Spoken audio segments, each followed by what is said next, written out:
할렐루야. 사도행전 4장 말씀을 통해서 우리를 통해 일하시는 하나님이라는 말씀으로 하나님의 말씀 함께 나누기를 원합니다. 우리가 사도행전 4장을 묵상하면 엄청난 하나님의 역사가 이루어지고 엄청난 드라마가 쓰여지고 있다는 것을 우리가 발견하게 됩니다.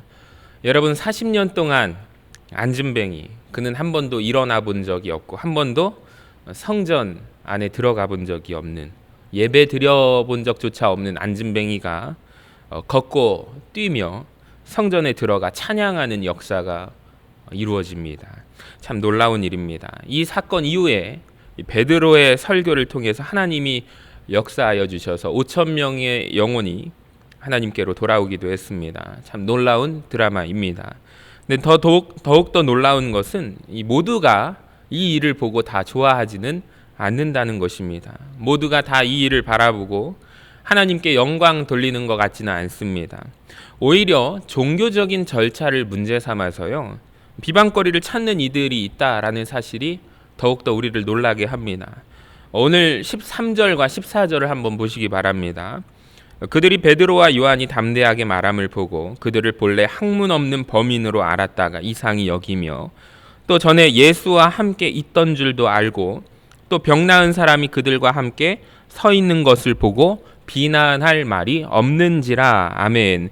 이 비난할 말이 없었다라는 말을 뒤집어서 우리가 생각해 보면, 이들은 원래 베드로와 요한을 비난하고 싶었는데, 비방하려고 했는데, 비방하기 위해서 비방거리를 찾아봤는데 하지 못했다, 이 말입니다.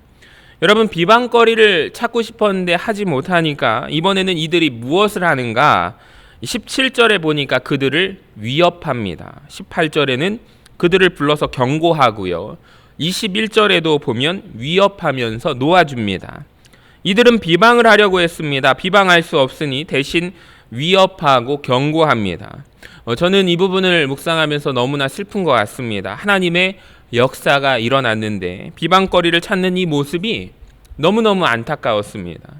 여러분, 그런데 사도행전 4장에만 이 내용이 나와 있는 것 같지 않습니다. 언제나 하나님의 축복의 통로로 쓰임받는 사람들이 있는가 하면 하나님의 반대편에 서서 쓰임받는 사람들도 있어 왔다라는 것입니다.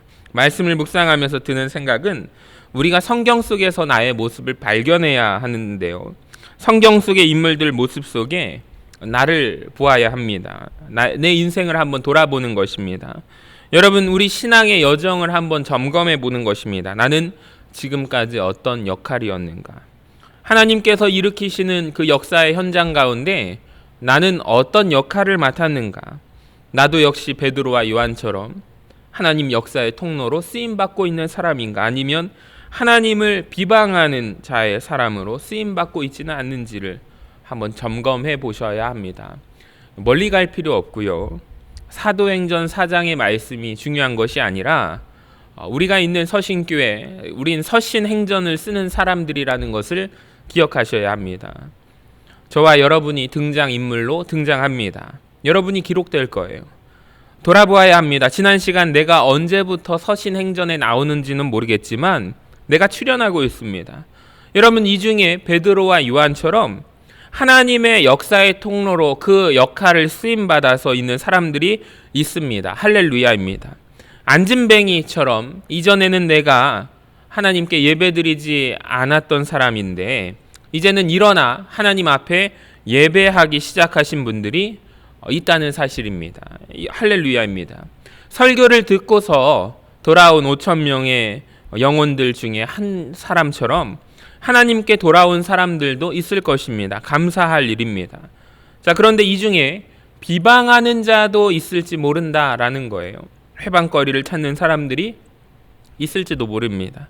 한번 돌아보셔야 합니다. 내 배역을, 내 캐릭터를 돌아보셔야 합니다. 내가 만약에 비방자의 역할을 맡았다면 하나님께 울면서 매달리면서 하나님, 내 배역을, 하나님, 내 역할을, 하나님, 내 캐릭터를 좀 바꿔달라고 울면서 기도하시기를 바랍니다. 성경에 보면은 사도행전 드라마에서 배역, 역할이 바뀌었던 인물이 한 사람 나오는데, 전에는 비방자요, 박해자요, 폭행자였으나 이 디모데 전서 1장 13절의 사도 바울의 고백 아닙니까? 처음에 그는 회방자로 등장합니다. 처음에 그에게 맡겨진 역할이 그거였습니다. 근데 하나님께서 그 역할을 배역을 바꿔주시죠. 여러분, 이 역사가 우리 교회 안에 있기를 원합니다. 이게 더 중요한 거예요. 내가 비방자로 살지 않는 것입니다. 회방거리 찾는 자로 살지 않는 것입니다. 하나님의 역사의 통로로 쓰임받는 저와 여러분 되시기를 주님의 이름으로 간절히 축원합니다. 자, 오늘 본문을 읽으면서 참 감동되었던 점은요, 14절 후반부에 보니까 비난할 말이 없었다라는 것이었습니다. 특별히 오늘날 우리 기독교인들이 한국 교회가 많은 세상으로부터 지탄과 비방을 받고 있는데요. 자, 베드로와 요한이 비방할 거리가 없었다라는 말이 참 제 마음속에 많은 도전이 되었습니다. 그런데 이 말씀을 대하면서 동시에 부담도 좀 갖게 되었습니다. 제가 이 처음에 본문을 가지고 이렇게 설교해야겠구나.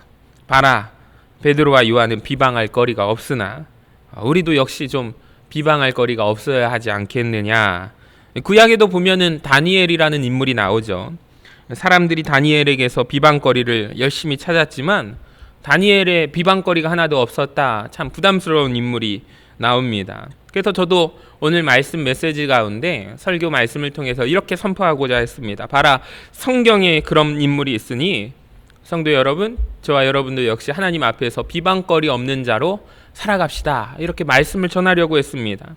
근데 이렇게 결론을 맺고 가만히 성경 말씀을 묵상 중에 마음에 부담감이 있는 거예요. 편하지가 않는 거예요. 왜 그러냐? 저만 해도 비방거리를 찾으려고 하면 저 역시 많은 문제가 있기 때문에 비방거리를 쉽게 찾을 수 있기 때문입니다. 그리 어렵지 않게 저에 대하여 비방거리를 찾으실 수가 있을 것입니다. 그래서 성경을 다시 한번 자세히 보았습니다.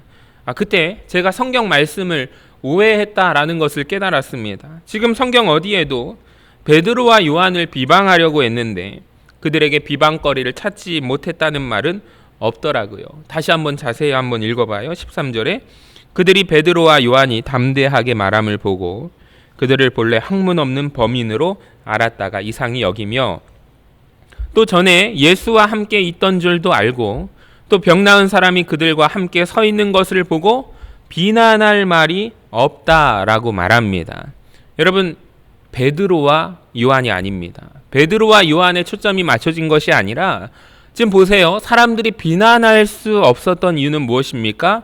과거에 그들과 주님이 함께 계셨기 때문입니다. 그들이 무엇을 보았냐면요. 무엇을 알아보냐면 저들과 예수님이 함께 하셨었지, 과거에. 그리고 지금도 예수님이 그들과 함께 계셔서 그들에게 동일한 역사가 일어났다는 것을 부인할 수 없는 사실로, 사실 그 이유 때문에 그들이 비방할 수가 없었다는 것입니다. 다시 말씀드립니다. 베드로와 요한의 도덕성과 인품이 뛰어나서 그들의 허점을 못 찾아낸 것이 아닌 베드로와 요한은 전혀 상관이 없고요. 과거에 주님께서 그들과 함께 계셨고 과거만이 아니라 지금도 그들과 주님이 함께 계셔서 그들을 통하여 하나님의 역사가 나타난 것을 그들이 보았기 때문에 비난할 수가 없었던 것입니다. 저는 이 부분이 너무나 큰 감동이 되었습니다. 이것이 저에게 복음이 되었고 마음이 가벼워졌습니다. 사람들이 지금 베드로와 요한을 본 것이 아니구나. 지금 사람들은 주님을 바라보고 있구나. 주님을 본 것이구나. 여러분, 우리가 세상의 비방과 세상의 위협을 어떻게 이겨낼 수 있을까요? 우리가 조금 더 사람들 앞에서 도덕적으로, 조금 더 사람들 앞에서 윤리적으로 살면 우리를 향한 손가락질과 비방이 없어질까요? 저는 아니라고 봅니다. 여러분, 사실 우리가 인정할 건 인정합시다. 우리가 나은 존재라고 해봤자 얼마나 더 나은 존재입니까? 솔직하게 말해보면 우리 사실 별거 없지 않습니까? 이 세상 사람들이, 예수 믿는 사람들이 왜 그래? 그러면 우리가 그 질문 앞에 따지고 싶어도 사실 할 말이 없지 않습니까? 예수 믿는 사람이 왜 그래? 이 질문을 들을 때 제가 요즘 이렇게 맞받아칩니다. 그래도 예수 믿어서 내가 이 정도라고. 별 할 말이 없습니다. 여러분, 맞습니다. 우리가 인정해야 합니다. 오늘 본문을 통해서 세상의 비방을 이길 수 있는 길이 무엇인가를 우리가 알아야 합니다. 맞지. 내가 이 모양 이 꼴이지만, 근데 그거 있잖아. 이 모양 이 꼴이지만 주님이 나와 함께 하셔.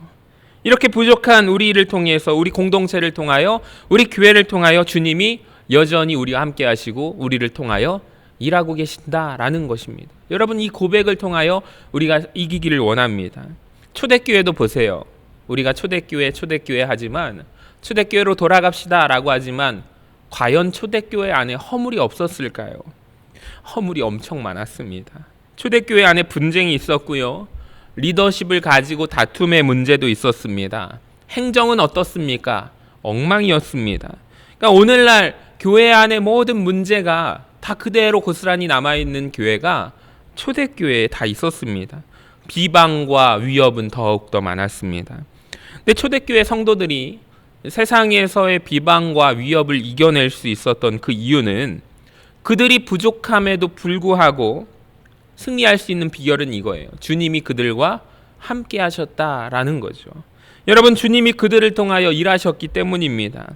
그러니까 오늘날 우리가 세상 가운데서 믿음을 가지고 살아갈 때 속지 않았으면 좋겠습니다. 사탄이 우리를 공격하는 그 프레임에 갇혀버리지 않았으면 좋겠습니다. 사탄은 우리의 죄악된 모습을 보고 우리의 허물을 보고 자꾸 가리키면서 이렇게 말합니다. 봐봐라, 너희들 엉망이지 않냐고. 예수 믿는 사람이 왜 이러냐고. 여러분, 우리가 속지 맙시다. 이렇게 말합시다. 맞다. 우리가 엉망이고 비록 허물 많은 존재라도, 우리가 연약하고 무력하고 쓰러질지라도 이런 우리를 주님께서 사랑하여 주셔서 나를 통하여 하나님이 일하신다는 사실을 여러분 붙잡으시기를 바랍니다. 이런 우리와 주님이 함께 동행하신다는 것을 아니하고 이런 사람들 통해서 주님은 일하고 계십니다. 우리가 고백할 수 있기를 원합니다. 그러니까 우리가 놓쳐서는 안 되는 진리가 이거예요. 여러분, 세상의 무서운 비방을 우리가 어떻게 이길 수 있습니까?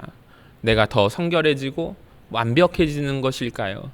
아닙니다. 우리는 여전히 부족하고 연약하지만 이런 우리를 주님은 사랑하여 주시고 우리와 함께 하십니다. 이 부족한 공동체를 통하여, 교회를 통하여 주님이 일하고 계신다. 여러분, 이것을 붙들기를 바랍니다. 우리가 이 믿음을 사람들에게 보여주기를 바랍니다.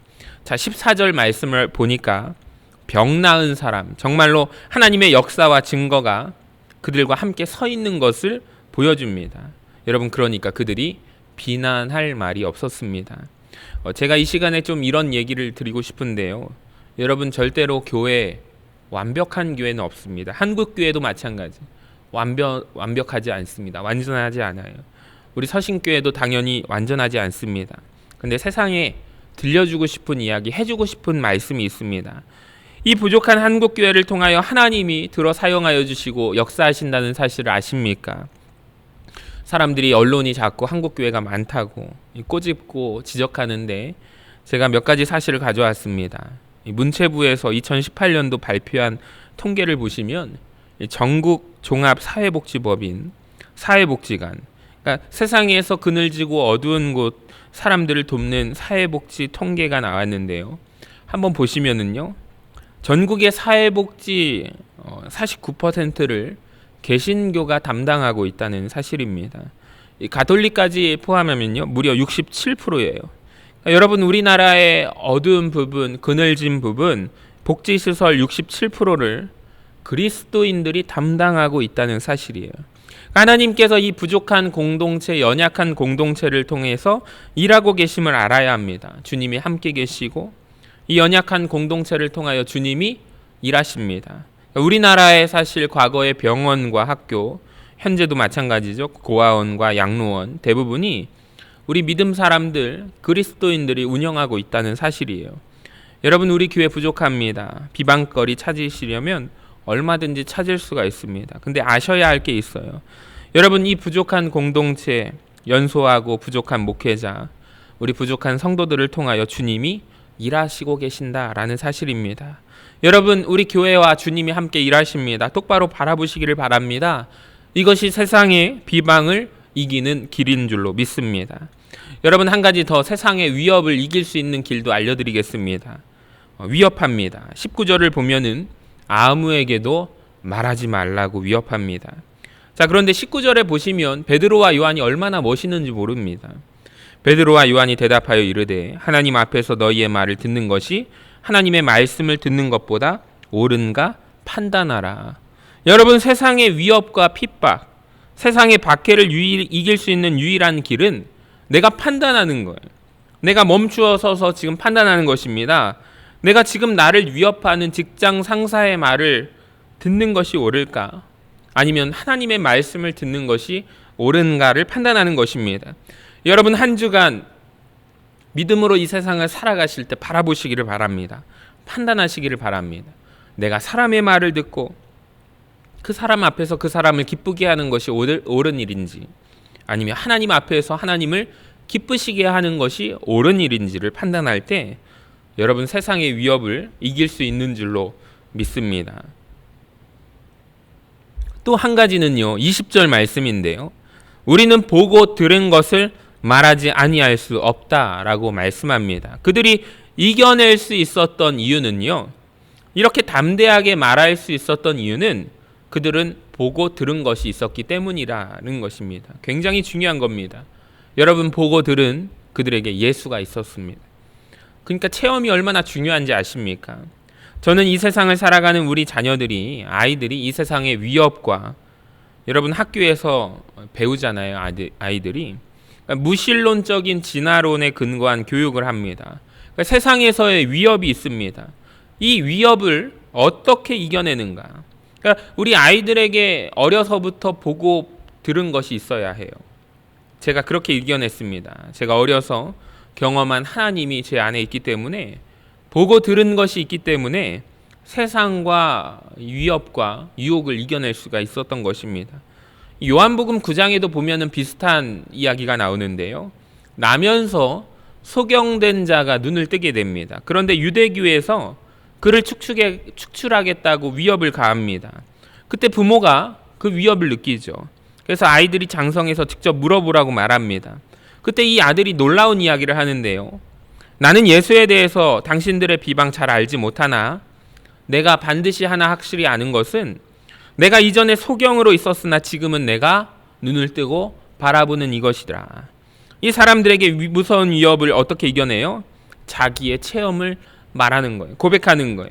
예수님이 나를 고치셨다고. 여러분, 우리 아이들에게, 우리 자녀들에게 이런 역사가 있기를 원합니다. 내가 보고 들은 것이 있기를, 체험한 것이 있게 되기를 간절히 소망합니다. 한 가지만 더 말씀드리고 설교를 마치려고 합니다. 제가 오늘 말씀을 읽으면서 굉장히 인상 깊었던 것은 베드로와 요한의 모습이에요. 참 멋있는 모습입니다. 놀라울 정도입니다. 여러분, 13절에 보면은 그들이, 베드로와 요한이 담대하게 말함을 보고 그들을 본래 학문 없는 범인으로 알았다가 놀랬대요. 별거 아닌 줄 아는 사람인 줄 알았더니 놀란 거예요. 이상히 여겼대요. 여러분, 이 사람들만 놀란 게 아니라 사실 우리도 놀랍지 않습니까? 왜냐하면 베드로와 요한이 원래 어떤 사람인지 우리가 알고 있지 않습니까? 이미 복음서의 말씀을 통해서 만난 베드로와 요한은 어떤 사람이죠? 여자 앞에서, 어린아이 앞에서 주님을 모른다고 3번이나 부인했던 사람, 바로 그가 베드로 아닙니까? 그렇지 않습니까? 나서기 좋아하는 사람 베드로. 요한도 얼마나 다혈질입니까? 예수님 잡혀갈 때 다 도망갔던 사람들 베드로와 요한입니다. 여러분, 사실 이 사람들이 이런 사람들이 아닌데 이상할 정도로 이들이 변했다라는 것을 우리가 발견하고 보셔야만 합니다. 복음서에 등장하는 베드로와 요한과 오늘 사도행전에 등장하는 베드로와 요한은 완전히 달라진 인물이에요. 멋있습니다. 대사가 얼마나 멋진지 모릅니다. 한번 다시 볼까요? 19절에 베드로와 요한이 대답하여 이르되 하나님 앞에서 너희의 말을 듣는 것이 하나님의 말씀을 듣는 것보다 옳은가 판단하라. 아멘.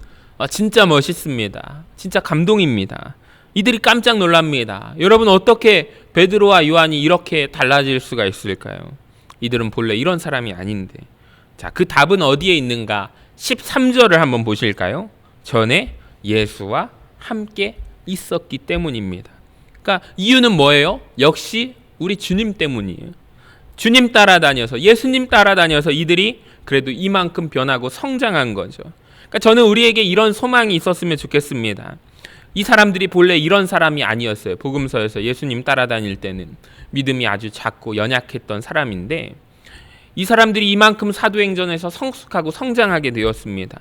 이렇게 멋진 사람들로 변했습니다. 그러면 여러분 오늘 말씀을 통해서 소망을 가지시기를 바랍니다. 우리도 이만큼 멋있게 성장할 수가 있다라는 것입니다. 사람들이 질문하죠. 예수 믿는 사람들이 왜 그래? 라고 질문하면 지금까지 우리는 그래도 우리가 예수 믿어서 이 정도야. 이 정도로 변화됐어 라고 한다면 이제는 우리가 뭐라고 말해야 합니까? 나는 더욱더 변하고 있어. 변하게 될 줄로 믿습니다. 아멘. 이게 굉장히 중요한 것 같아요. 그러니까 언젠가는 놀라울 정도로 내가 더 이상 당신이 아는 과거에 아는 그 사람이 아니라고 얘기할 정도로 말할 수 있는 날이 올 것입니다. 매일매일 예수님이 내 안에 계셔서 변화시키고 계신 줄로 믿습니다. 그러니까 주님께로 돌아서는 우리는 은혜를 받고 은혜의 길을 걸어가고 있다라는 주님이 나를 어루만져 주셔서 매일매일 변화되는 역사가 달라지는 역사가 저와 여러분에게 일어날 줄로 믿습니다. 여러분 우리도 이렇게 고백합시다. 내가 변화되고 있습니다. 맞습니다. 내가 변화되고 있습니다. 베드로와 요한의 고백 아닐까요? 내가 변화되고 있습니다. 당신이 알던 그 사람 내가 더 이상 그가 아니라고. 성미 급했던 그 사람, 예수 모른다고 부인했던 그 사람, 겁이 많았던 베드로의 모습 더 이상 아닙니다. 왜 그럴까요? 주님이 항상 나와 함께 하시기 때문에. 예수 믿는데 왜 그 모양이냐고 누가 말하거든 우리 모두가 조금씩 변하고 있다고, 성장하고 있다고. 더디지만 느려 보이지만 여러분, 저와 여러분은 변하고 있는 줄로 믿습니다. 우리 가운데 부족한 나를 통하여 일하시고 계시는 하나님, 우리가 하나님 앞에 설 것인가 사람 앞에 설 것인가, 우리가 그때 하나님 앞에 서게 되는 은혜가 이 한 주간 동안 말씀으로 승리하시며 나아가시는 저와 여러분 되시기를 주님의 이름으로 간절히 축원합니다.